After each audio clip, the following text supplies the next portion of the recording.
Part of me thinks everyone who watches this video will subconsciously feel conflicted about the topic because it's secretly everyone's guilty pleasure, yet no one really wants to admit it since it's a rules for thee but not for me type deal. But hey guys, welcome back. For today's episode, I was thinking about champion groups I haven't gone over yet but are in sore need of discussion. And I have yet to talk about stat checkers, who I did mention multiple times in several videos. The League of Legends community prefers to complain about overloaded champions a lot these days, myself included. While I don't believe complexity is a bad thing, it shouldn't exist in a champion with the sole focus of trying to meet a quota. Examples of complex champions that I feel aren't loaded with senseless amounts of fluff would be someone like Talia. Takes a good understanding of movement prediction and spatial awareness to play her well, but there's nothing in her kit that feels like it was shoehorned in there. It's also important to talk about the other end of the spectrum though, champions whose kits are too simplistic to the point where there's not much you can do to increase or decrease the extent of their pressure outside of number adjustments. But surprisingly, when those champions are paired up against their antithetical counterparts, their properties don't cancel each other out, it just amplifies them even further. Today I want to discuss the presence of stat checkers and how they manage to be both broken yet fair at the same time. Stat checkers are a breed of champions who play in such a way that there are no mechanics to work around. In other words, fighting them devolves into whichever player has the bigger stick, hence the name stat check or stat stick. Ordinarily, the concept of stat checking only matters if both sides are using one, but in League of Legends, most of the time only one player has to. While mechanics do matter a lot for optimizing a champion well, the inherent limitations and the way the game is designed allows for the likes of Aphelios and Gwen to coexist with Garen and Mundo. See, in Super Smash Bros., while one character has inherent advantages over the other, the game is designed in such a way so as to place greater focus on the players operating the fighter rather than the fighter themselves. You can play Pyra and Mithra, Joker, or Pikachu and get completely destroyed by a Ganondorf because the Ganon player is just better than you. Conversely, in a turn-based RPG like Pokemon, outside of edge cases like Sturdy, Pain Split, Nosepass, there's almost zero chance a level 1 Pokemon can beat a level 100. You could be the best Pokemon player known to man and lose to a 5-year-old since you have no way to overcome the sheer deficit in stats between Pokemon. League is somewhat of an anomaly in this case. It doesn't have the same twitch-based movements as a fighting game like Smash, but it doesn't have the same static calculations like Pokemon, it's sort of in the middle. The goal of a game is to acquire items and levels at a faster rate than your opponent. And though it doesn't happen all too often, even late game monsters like Kale and Jinx won't be able to do very much against a 4-item Renekton if they only have 2. That brings us to stat checkers. These are champions whose entire game plan is to overwhelm you through sheer difference in numbers, just like if they were a level 100 Pokemon. In theory, any champion is capable of stat checking if they have 6 items while their opponent has only 3. But the ones in particular that I want to go over are the champions who basically embody it as a playstyle. Like all groups of champions, there's no hard line in the sand for what is and what isn't a stat checker, but there are 2 ways we can pinpoint them. First, the champion literally gains free stats through the leveling or usage of an ability, or if they have an ability that directly interfaces with stats. Let's take a look at Tryndamere. Battle Fury gives him 40% crit chance for free based on his Fury, Bloodlust gives him bonus attack damage plus additional attack damage based on his missing health, up to 85 at max rank and max conditions, which is pretty insane considering Infinity Edge is 70 AD. Mocking Shout debuffs all enemies within range, dropping their attack damage by up to 80 at max rank as well. 3 of his abilities either give him free stats or revolve around increasing and decreasing his and his opponent's stats. By that logic, Gwen could be a stat checker considering her W gives her bonus armor and magic resist, while Skip and Slash gives her bonus attack speed and range. Technically that is true, but that's where the next condition comes into play. Most, if not all of the champion's abilities have unconditional and more importantly, unilayered effects. What I mean by that is that the ability does one thing and one thing only. Take Nasus, his Q is just bonus damage on the next auto attack, his W is a point and click slow and cripple, his E is AoE magic damage that shreds armor, and his ultimate is free HP, armor, and magic resist plus a magic damage aura. Going back to Gwen, she has 3 abilities that have multi-layered properties. Snip Snip for instance functions on a charge system, giving her more damage on her Q based on how many auto attacks she did before, and on top of that her attack is a sweet spot and a sour spot. Oh, and stat checkers are almost unanimously melee. Ranged champs can't be stat checkers given that they have the element of range, so they naturally have to be aware of spacing and distance management. It's actually really hard to determine who is a legitimate stat checker and who isn't. Someone like Tahm Kench would fit the criteria, and I'm sure many people would agree. But is he one of the same extent as Mundo or Tryndamere? Not sure. If the champion has a skill shot, does that invalidate them? Then that would mean neither Mundo nor Tryndamere are stat checkers. That doesn't sound right either. So to reduce as much ambiguity as possible, I'll just pick a list and this is what we're going to work with for this video. Dr. Mundo, Garen, Jax, Malphite, Mordekaiser, Nasus, Olaf, Trundle, Tryndamere, and I think that's it. A good number of them were in either the outdated or brainless champion videos, so we're keeping them for this one too. The interactions between a stat checker and other champions are pretty interesting. At a glance, it may seem pretty ridiculous to give so much free power to someone. Actually, let's calculate just how much these guys receive. Let's look at Tryndamere again. 40% crit chance, 85 attack damage, and a debuff that reduces attack damage by 80. Based on the reference items for gold efficiency, Tryndamere's passive gives him 1600 bonus gold and crit chance. His Q is almost 3000 and his W is 2800. In fairness, he only gets the max AD from his Q while his ultimate is active, but that's pretty incredible. Over 7000 gold in extra stats, not counting the rest of his abilities. It's a little harder to calculate the other stat checkers because they have scaling elements, but that sorta gives you a rough estimation of what to expect. That brings us to the question, why? Why do those champions need so much free stuff?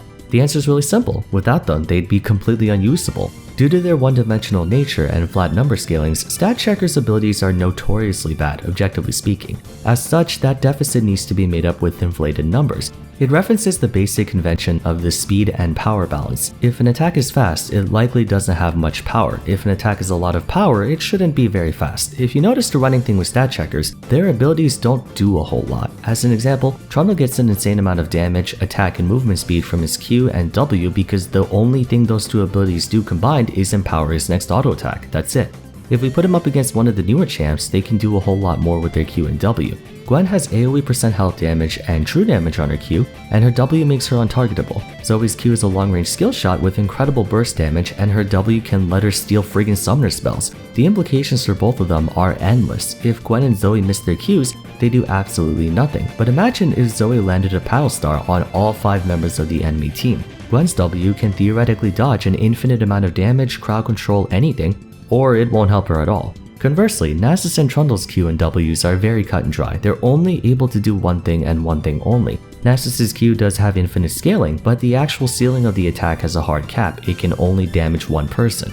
And that's about it. If we look at it this way, there's only so much these guys can do at a given moment. If that were the case, it beggars belief that anyone would play one since it inherently limits their pressure ceiling, and it's for that reason stat checkers have low play rates. Why would anyone bother playing Trundle when you can play Fiora, who has the same dueling power as him, the same anti-tank properties as him, but can move around a lot faster, dish out more damage, and has an ability that lets her block any and all hostile interactions? Why would you bother playing Cho'Gath when Camille has your ultimate on her Q?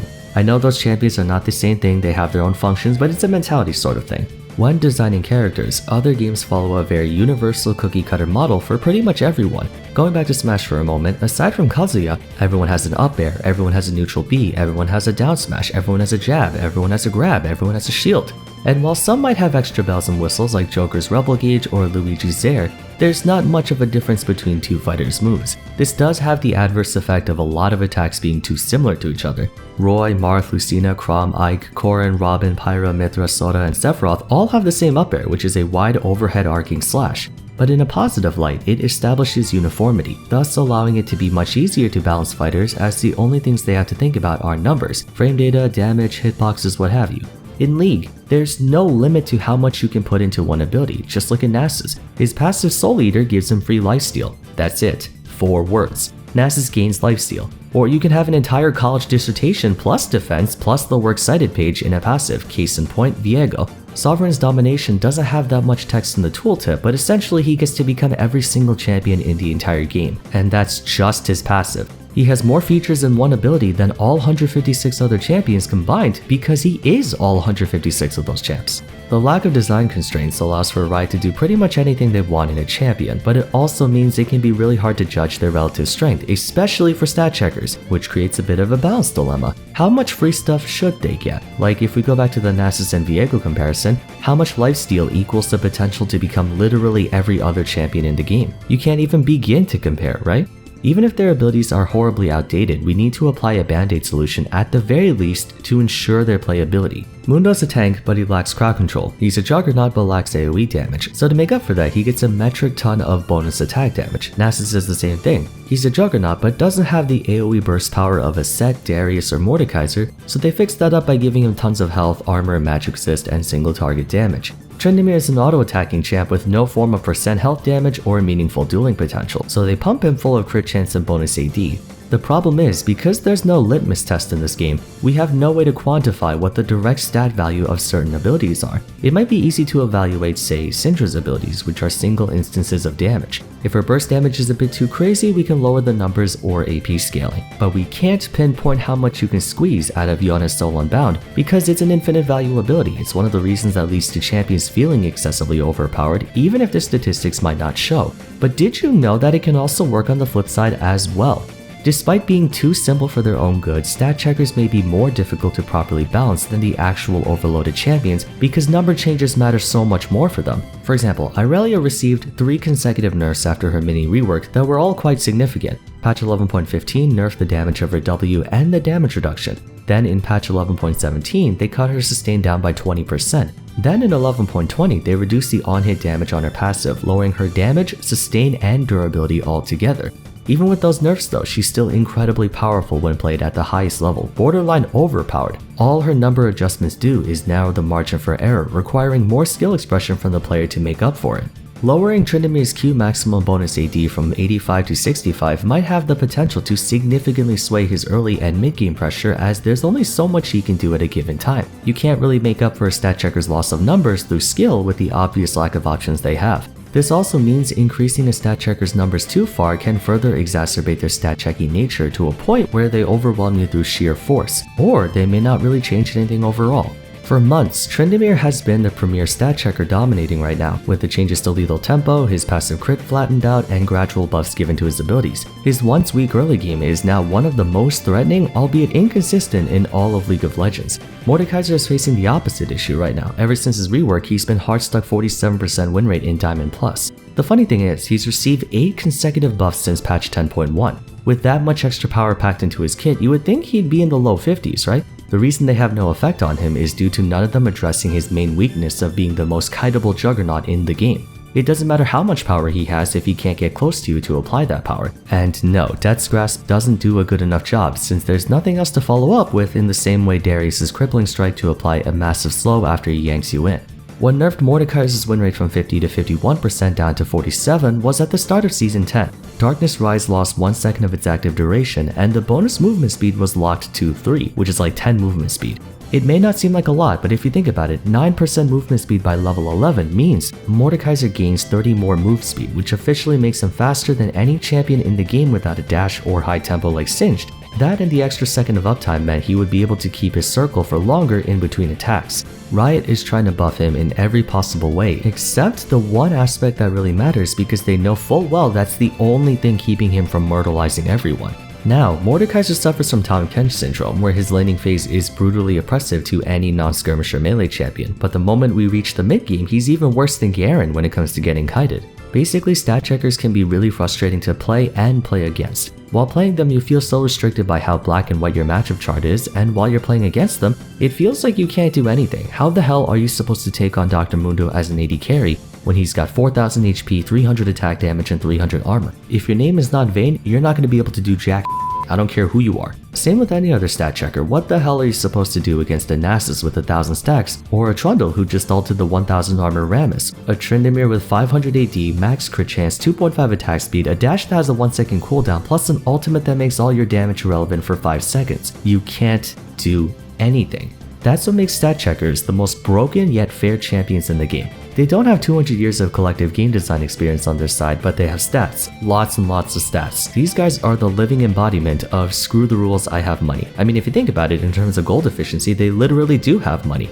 Now, as much as I love playing stat checkers myself, I'd be lying if I said they weren't as much of a problem as overloaded releases. If the champion's kit is so bad, you have to artificially inflate their base stat line by the equivalent of 2 to 3 extra items worth of gold, then that should signal an urgent need for a rework. Fortunately, Riot is. Earlier this month, they released a poll asking for the community to vote on who should get a VGU next, and guess who's in it? Tryndamere. Many of the reworks in the past were on stat checkers as well. Warwick, Volibear, Pantheon, Aatrox, Irelia, Poppy, so eventually they will all be phased out, one can hope. That's gonna be it for today. If you were to choose between overloaded champs or stat checkers, which one do you think is worse and why? Let me know in the comments down below. For now, if you enjoyed the video, please be sure to give it a like, subscribe to the channel for more content like this, Don't forget to follow me on Twitter, join my Discord server, and check out my other discussion videos if you still have time. But until then, thank you all so much for watching, and I look forward to seeing you again soon in the next video. Take care.